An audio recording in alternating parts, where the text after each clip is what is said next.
Қазақстанда 21 мамыр мәдениет және өнер қайраткерлері күні болып белгіленді. Әрқайсымыз мәдениетті өз жолымызбен бейнелейміз, бірақ бәріміз ортақ нәрсеге келісеміз. Негізінен мәдениет дегеніміз адамның өзін-өзі білдіру мен өзін-өзі танудың барлық нысандары мен әдістерін, адамның және жалпы қоғамның пішіндері мен дағдыларын жинақтауын қоса алғанда, оның жан-жақты көріністеріндегі адам әрекеті ретінде түсіндіріледі.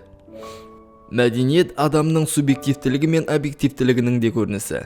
Бірақ сіз мәдениетке қарсы тұратын бұқаралық құбылыстың бар екенін білесіз бе? Егер жоқ болса, бұл бейне сізге арналған. Бүгін біз контрмәдениет туралы айтамыз. Контрмәдениет басым мәдениеттің құндылықтарын жоққа шығаратын және халықтың көпшілігіне тән өмір салтына балама іздеуге ұмтылатын ағым.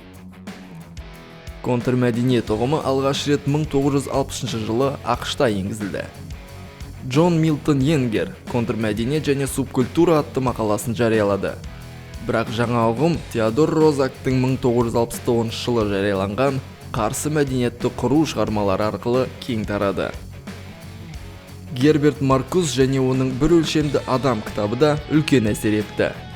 1960 жылдары американдық қоғам тұрақсыздықтың шарықтау шегіне жетті. Афроамерикандықтардың құқықтары үшін күрес, Вьетнам соғысына қарсы қозғалыстар, білім беру реформасын талап ететін жастар, жүйе де, өмір салты да бұқаралық мәдениетте таусылғаны белгілі болды.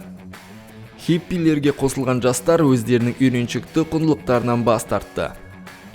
Отбасының орнына еркін махаббат, жауынгерлікке бейбітшілік, тұрақтылыққа еркін болуға ұмтылыс. Панктар пайда болды. Бұл бүкіл әлемге тараған контрмәдениет.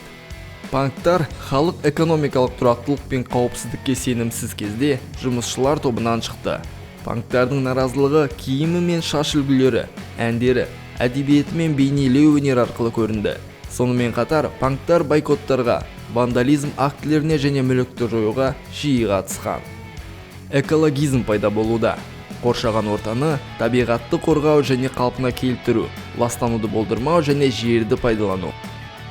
Сонымен қатар көптеген басқа контрмәдениеттер пайда болды, бірақ олардың барлығы дерлік бірдей тағдырды кездестірді.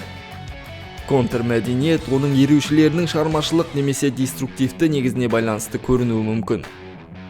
Осылайша қоғамның осал топтары көбінесе деструктивті контрмәдениетті таратады, ал зиялы қауым керісінше контрмәдениетті насихаттау арқылы үстем мәдениетті де байытады. Осылайша контрмәдениет бұқаралық мәдениетке өзгерістер енгізу арқылы ериді.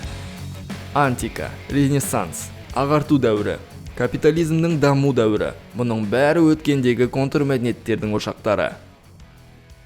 Ал бізде не бар? Жемқорлық пен әділетсіздікке үйренген қоғамға өзгеріс керек болды. Мемлекет басшысының бастамасымен және бұрынғы шенеуніктердің мәдениетіне контрмәдениет болып табылатын жаңа Қазақстан осылай пайда болды.